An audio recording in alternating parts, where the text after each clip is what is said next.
بسم اللہ الرحمن الرحیم، السلام علیکم۔ میں ہوں سیبی کاظمی، آپ دیکھ رہے ہیں فیس بک اور یوٹیوب۔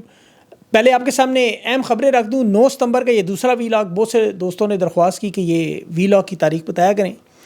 اہم خبریں آپ کے سامنے جو رکھوں، شہر افضل مروت کو ابھی پارلیمنٹ سے گرفتار کر لیا گیا۔ یہ فوٹیجز آپ کے سامنے چل رہے ہوں گے۔ ہر جلسے پر خان کی اڈیالہ جیل میں مسکراہٹ، خان نے قیادت کو اگلا ٹارگٹ کیا دیا۔ اب کھیل عمران خان کے ہاتھ میں آ چکا ہے۔ آئی ایم ایف نے خان سے گارنٹی مانگ لی۔ پاکستان کے دیوالیہ پن پر حکومت کی آج تصدیق۔ اسحاق ڈار نے آئی ایم ایف پر توپیں کیوں سیدھی کر لیں۔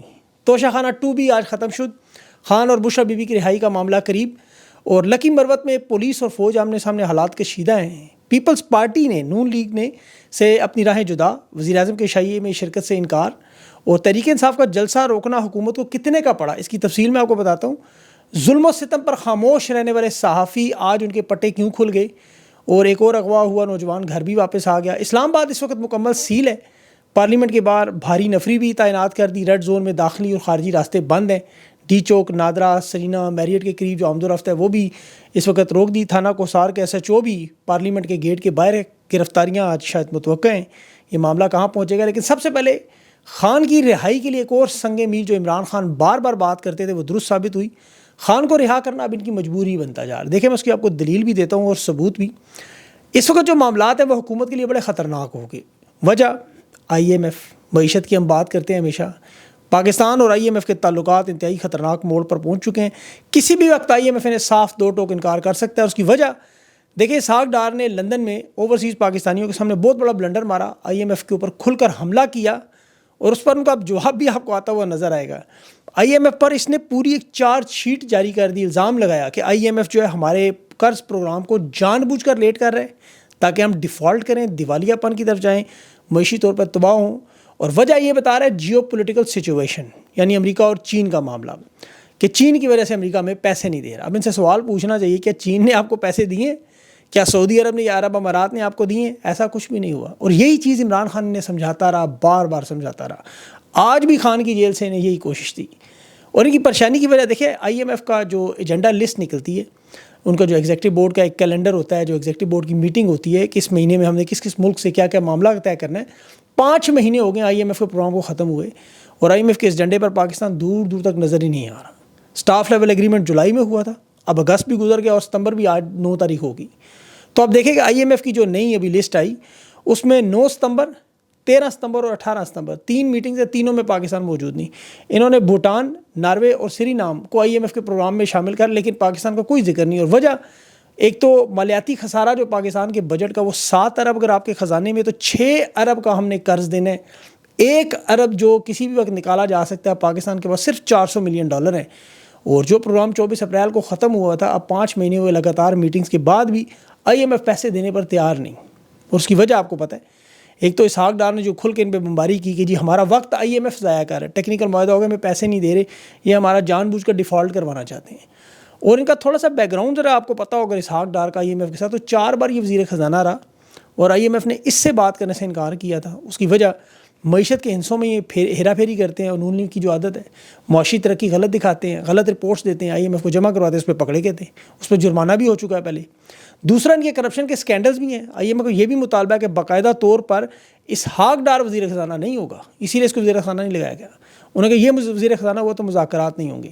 اسی وجہ سے محمد اورنگزیب کو لایا گیا، اس پر نواز شریف بھی ناراض ہوا کہ محمد اورنگزیب کو کیوں لگایا، اسی لیے اس کو ڈپٹی پرائم منسٹر، وزیر خارجہ بنایا۔ لیکن اسحاق ڈار کا سارا فوکس وزارت خزانہ پہ، اور سٹاف لیول ایگریمنٹ جو محمد اورنگزیب نے کروایا، لیکن چونکہ اسحاق ڈار کو تکلیف ہے، یہ اسے ناکام کرنے کے لیے ایف بی آر میں بھی بڑی کوشش کرتا رہا۔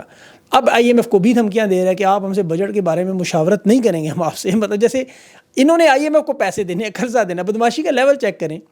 آئی ایم ایف نے انہیں کہا کیا ہے، دیکھیں سادہ سی بات، سیاسی استحکام کی گارنٹی دیں، جو چین، سعودی عرب امارات بھی یہ کہتے رہے، اور کہتا ہے کہ لکھوا کے ان سے گارنٹی لائیں کہ سیاسی استحکام آئے گا پھر ہم پیسے دیں گے، جیسے بنی گالا خان کے پاس آپ کو یاد ہوگا دستخط کروانے گئے تھے۔ اب یہ آئی ایم ایف کو جواب میں تڑیاں لگا رہے ہیں، 6 ارب کا مالیاتی خسارہ۔ اب ان بیانات کے بعد تو آئی ایم ایف ہو سکتا ہے انہیں صاف ٹکا انکار ہی کر دے اور یہ پیسے دیں ہی نہ۔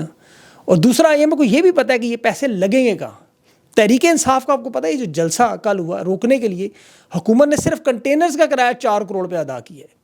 اب IMF کو پتہ ہے یہ واردات کیا ہے، جس طرح گاڑیاں خریدیں گی 3 سال میں جو ان کے لیے ایگزیکٹوز کے لیے اور ان کے بیوروکریسی کے لیے، تو انہیں پتہ ہے کہ یہ سارا مال ادھر جاتا ہے۔ IMF سیاسی استحکام پر عمران خان سے اسی طرح گارنٹی مانگ رہا ہے جس طرح وہ بنی گالا کہ اب چاروں صوبوں کے ساتھ معاہدہ، پہلے وفاق سے معاہدہ ہوتا تھا، اس دفعہ IMF کی یہ شرط ہے کہ صوبائی حکومتوں سے بھی معاہدہ ہوگا۔ یہ جلسے کی جو اجازت ملی خیبر پختونخوا کو، یہ اس کی ایک کڑی تھی، ایک اجازت دی گئی تھی کہ ہم آپ کو اجازت دیں گے، آپ IMF کے دستخط پر سائن کریں۔ لیکن میرے خیال میں PTI اور عمران خان اپنا سٹانس اس وقت سخت رکھیں گے، ان کے اب کسی معاہدے پر دستخط نہ کریں، دیوالیہ ہوتا تو ہو، کیونکہ عوام کی تو پہلے ہی حالت جو آپ کے سامنے ہے، جو پیسے IMF دیتا ہے وہ کہاں جاتے ہیں؟ سندھ میں دیکھیں ساری ڈبل کیبن گاڑیاں لے لی گئیں، ویگو ڈالے لے لیے گئے۔ اب جو خان کی حکومت کی اس کے بعد ان کے اخراجات نکالیں، یہ ڈاکٹر بنگالی کیسر بنگالی جو آپ کو پتہ ہے ان کی خود حکومت میں سے کیوں نکل گیا کہ انہوں نے تصویریں لگانی ہیں اور جو بجٹ اور جو فیزیبلٹی رپورٹس بنا رہے ہیں ہر چیز میں واردات۔ ابھی نواز شریف کے نام پہ جو 53 ارب کا کینسر اسپتال بنانے کا صرف اس لیے کہ خان کے شوکت خانم کو پیچھے کیا جائے، IMF کو کیا یہ سب کچھ نظر نہیں آتا جو آپ کو اور ہمیں نظر آتا ہے؟ پھر جنہوں نے پیسہ دینا وہ تھوڑی تحقیق تو کرتے ہیں، انہیں پتہ ہے کہ سیاسی استحکام بھی دور دور تک نظر نہیں آ رہا، حالات ان کے کنٹرول میں نہیں ہیں، اور یہ ملکی معیشت کو ٹھیک کرنے میں کسی طرح تیار نہیں، اور خان کو پتہ ہے ملکی معیشت نے گھٹنے پہ لائے گی۔ اب یہ ٹیکس کہاں سے دیں گے لوگ جب ان کا کام ہی نہیں؟ بجلی کے بلوں میں تباہی اور بربادی کا اندازہ کریں کہ 2400 ارب کا قرضہ بڑھ چکا ہے اور 100 ارب کا یہ مزید لینے جا رہے ہیں، اور حل ان کے پاس کوئی نہیں ہے کہ ٹھیک کیسے کریں۔ جواب میں خان پر سختیاں بڑھا دیں، تحریک انصاف کو دبانے کے لیے کوشش کریں، انہیں دھمکیاں دیں، ابھی بھی انہیں گرفتاریوں کے لیے پارلیمنٹ کے باہر پہنچ گئے۔ عمران خان نے انہیں اسی لیے 30 ستمبر کی تاریخ دی تھی۔ عمران خان کو پتہ تھا کہ یہ اپنے منہ سے اب جو اسحاق ڈار اقرار کر رہے ہیں نا کہ ہم دیوالیہ ہو رہے، تو اب تو دیکھیں پیپلز پارٹی بھی ان کے ساتھ کھڑی نہیں ہو رہی۔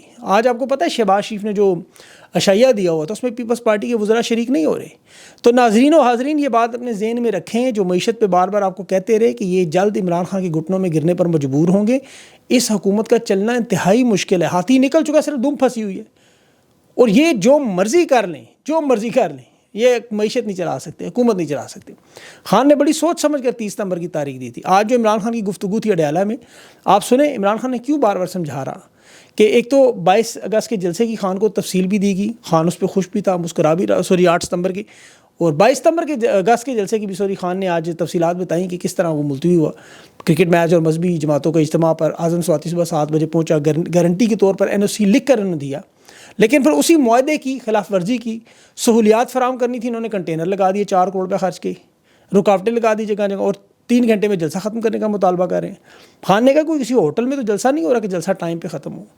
دیکھیں جس ملک میں ولیمے اور شادیاں ٹائم پہ نہیں ہوتی، یہ جلسہ 3 گھنٹے میں ختم کروانا چاہ رہے تھے۔ خان نے آج بہرحال حمود الرحمان کمیشن رپورٹ کا دوبارہ مطالبہ بھی کیا، اور اس وقت دیکھیں جس طرح یحییٰ خان اپنی کرسی توڑ گیا، لاکھوں لوگوں کو قتل کروا گیا، 160 نشستوں والوں سے مینڈیٹ چھین کے ان کو دے گیا، آپریشن کر گیا، عمران خان نے کہا وہی کچھ ہو رہا ہے آج۔ NRO دیے گئے ہیں، اربوں روپے کے کیسز معاف کرائے جا رہے ہیں، اور قرض امداد اور بھیک پر ملک چلانے کی کوشش۔ آج عمران خان سے علی مین گنڈا پور کی تقریر کا بھی پوچھا گیا، خان نے کہا پہلے تو مجھے پتہ نہیں، میں تو جیل میں ہوں، میرے پاس تو مختصر معلومات آتی ہیں، اور عمران خان نے کہا مجھے انہوں نے آفر کیا ہے کہ 3 سال خاموش رہیں، مقدمات ختم کریں گے، لیکن مجھے ریلیف نہیں چاہیے ورنہ میں تو ملک چھوڑ دیتا کب کا۔ اور یہ نیب قانون بنا، اس پہ ریلیف کا صحافی بار بار پوچھ رہے تھے، خان نے کہا یہ اب قانونی معاملہ ہے، سپریم کورٹ نے اس پہ مہر لگا دی، اب میری لیگل ٹیم فیصلہ کرے گی۔ نیب ترامیم کے ذریعے انہوں نے تو اپنی منی لانڈرنگ جائز قرار دے دی ہے، اور ایک دفعہ پھر آج لندن ایگریمنٹ کی بات کی کہ اس کا علم مجھے تھا پہلے، اور میں نے اس وقت آرمی چیف کو پیغام بھجوایا کہ مجھے اس معاہدے کا علم ہے۔ انہوں نے آگے سے جواب دیا آرمی چیف نے کہ آپ فکر نہ کریں، میں نیوٹرل رہوں گا۔ یہ خان کے بیانات ہیں کہ اس معاہدے میں لکھا ہوا تھا کہ تحریک انصاف کو ختم کریں گے، ہمارے خلاف یہ ساری پارٹی توڑیں گے، اور پھر یہ معاہدہ انہوں نے توڑا، اور جو آپ کے سامنے وہ نظر آیا۔ قانون کی بالادستی ختم ہوئی، سرمایہ کاری ختم ہوئی، دیوالیہ پن قریب آیا، سرمایہ کاری کا تو نام و نشان ہی کوئی نہیں، سیاسی استحکام کا نام و نشان کوئی نہیں۔ حکومت ایک صوبے کے وزیر اعلیٰ کو یہ دھمکیاں دے رہی ہے کہ تم اٹک کا پل کراس کر کے دکھاؤ۔ یہ حالت ہے اس وقت، اور جلسے کی اجازت دے کے NOC دے کے 3 گھنٹے کا ٹائم دیا گیا اور کنٹینر لگا دیے گئے۔ اس پر اسلام آباد پولیس جلسے میں اب FIR بھی کاٹ رہی ہے، اور پارلیمنٹ کے باہر موجود بھی ہے ان کو گرفتار کرنے کے لیے۔ عمر ایوب پر بھی FIR کٹی ہے، اور یہ FIR 26 نمبر چونگی پر جو پولیس پتھراؤ کا الزام انہوں نے لگایا ہے، اس میں عامر مغل، زرتاج گل، شعیب شاہین، راجہ بشارت، سمابیہ طاہر، ان سب کے نام ہیں، لیکن یہاں بلنڈر پھر مار گئے PTI کے۔ ابھی 1 مہینہ پہلے تقریباً فوت ہوئے ایک ممبر ہیں ملک امتیاز، اس کا نام بھی ایف آئی آر میں ڈال دیا. پھر ان باتوں کا نتیجہ یہی نکلتا ہے. آپ دیکھیں ملک میں بدامنی اور غیر سیاسی استحکام اسٹیبلشمنٹ کی دھمکیوں سے ملک کبھی چلتے ہیں, کبھی اپنے صحافیوں کو ٹاؤٹ صحافیوں کے ذریعے پیغامات بھیجتے ہیں کہ تحریک انصاف کے ساتھ اب وہ کریں گے جو پہلے نہیں کیا. میرے خیال میں اب کون سا ایسا کام ہے جو تحریک انصاف کے ساتھ انہوں نے نہیں کیا؟ دیوار میں بس ایک چنوا دیں, اس کے علاوہ تو کچھ نہیں رہا.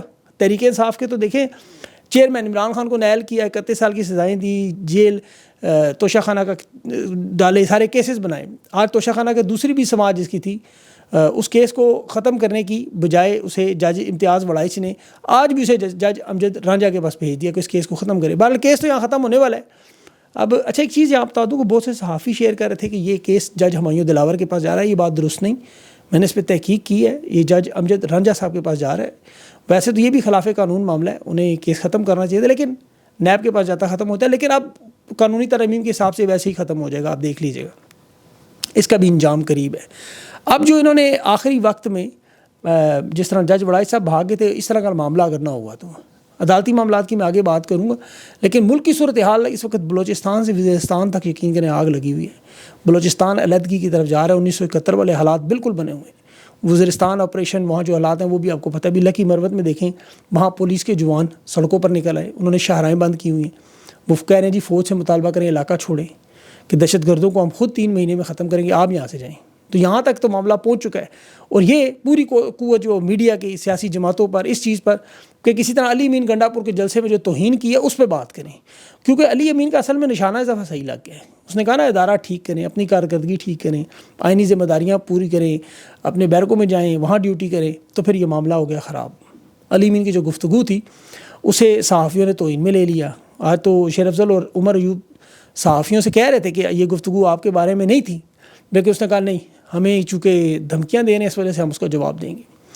اب شیر افضل مروت نے تو کہا ہے کہ نون لیگ ہمیں دھمکیاں دے رہی ہے, داڑھی مونچھ منڈوائیں گے اگر ہم وہاں پہنچ گئے تو احتجاج کا. ہاں ہم تو لاہور جائیں گے, ہم تو وہاں جلسہ بھی کریں گے اور دھرنا بھی دیں گے. اب بیرسٹر گور نے آج اور عمر ایوب نے علی امین گنڈا پور کے ریمارکس پر غیر مشروط صحافیوں سے معافی مانگی, لیکن صحافی دیکھیں وہی کام کر رہے ہیں. اور کہ جس طرح وہ عمران خان سے آج کہہ رہے تھے کہ آپ علی امین گنڈا پور کے بیان کی معافی مانگیں, ورنہ میڈیا کوریج کی معافی. عمران خان نے مجھے تو پتہ ہی نہیں ہے کہ اب بات. اب ان صحافیوں کی یہ واردات اس لیے مجھے بری لگی اور بڑا مایوس کن کردار ان کا. ایک تو تقسیم ان کے اندر بہت زیادہ ہے. خان نے وہ کہا تھا نا کوئی رہ تو نہیں گیا, تو اس دفعہ یہ واقعی رہ گئے تھے. جلسہ 2 گھنٹہ اوپر ہوا, انہوں نے زمین آسمان ایک کر دیا. وہ نون لیگ کے صحافی بڑا شور مچا رہے کہ 2 گھنٹے ٹائم کیوں اوپر ہوا. شادی بیاہ ولیمہ ٹائم پہ نہیں ہوتا, لیکن یہ کہہ رہے جلسہ ٹائم پہ ہو, ٹائم پہ ختم ہو. لاکھوں لوگ تھے, اب 2 منٹ میں کیسے غائب ہو جاتے. اپنے ساتھی شہید ارشد شریف کی شہادت پر یہی لوگ ایف آئی آر تک نہیں کروا سکے.